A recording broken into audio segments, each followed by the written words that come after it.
नाशिक महानगरपालिकेच्या होऊ घातलेल्या निवडणुकीच्या संदर्भामध्ये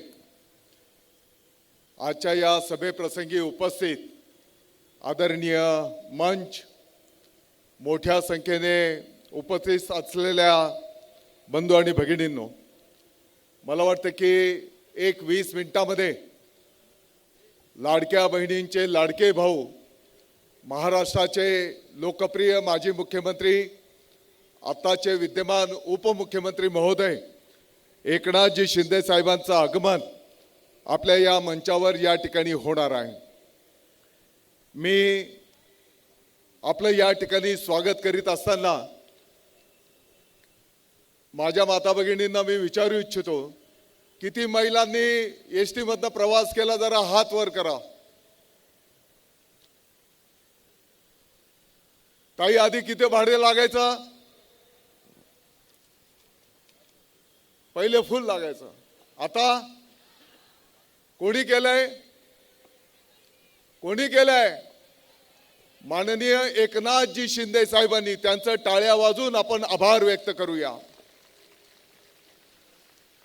मुख्यमंत्री माझी लाडकी बहीण योजना दर महिन्याला 1500 रुपये, ही योजना कोणी केली?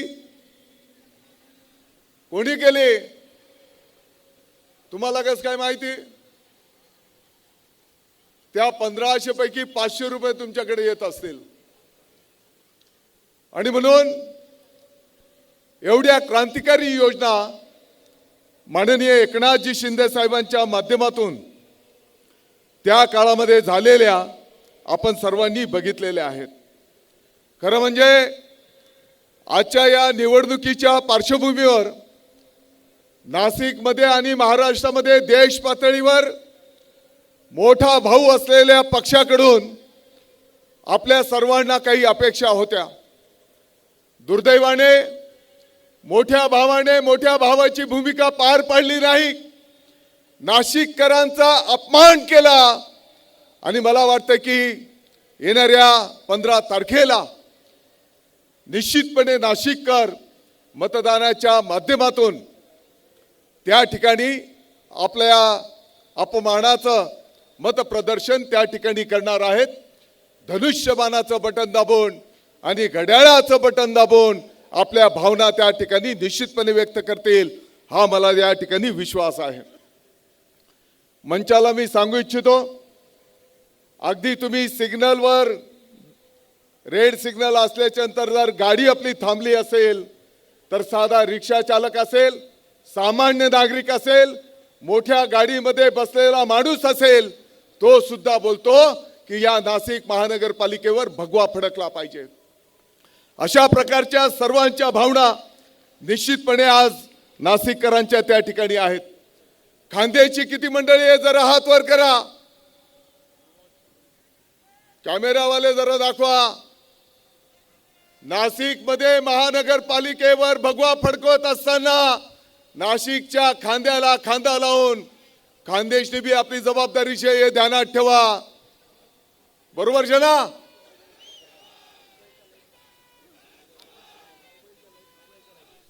आपली निशाणी, आपली निशाणी आणि धनुष्यबाणाच्या सोबत जिथे जिथे घड्याळ आहे ते घड्याळला सुद्धा बटन दाबून आपल्याला मतदान करायचं आहे।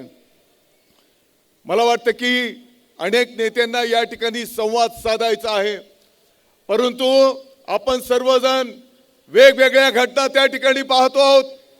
आणि मला तर हे पण कळालं की सलीमचा कुत्ता पण उभा आहे।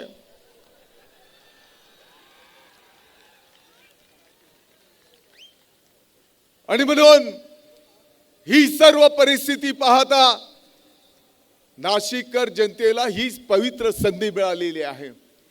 नाशिक जर म्हटलं तर प्रभू श्रीरामचंद्रांचा पदस्पर्शाने पवित्र ही आपली भूमी। धनुष्यबाण हे प्रभू श्रीरामचंद्रांचं धनुष्यबाण। आणि म्हणून आपण सर्वांनी धनुष्यबाणाला आशीर्वाद द्या, घड्याळाला आशीर्वाद द्या। मला कळालं आहे की येणाऱ्या 2-3 दिवसामध्ये पैशांचा महापूर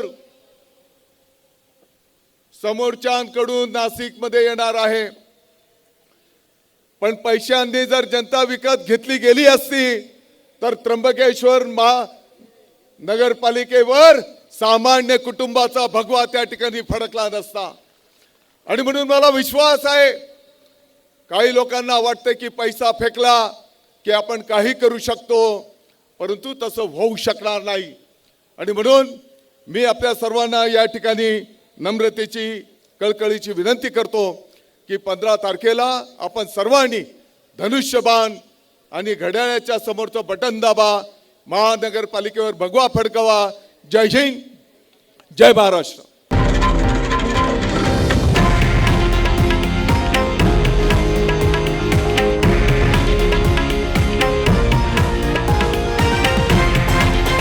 हे आहे देशातील नंबर 1 न्यूज नेटवर्क आणि आपण पाहत आहात TV9 मराठी, एकमेव.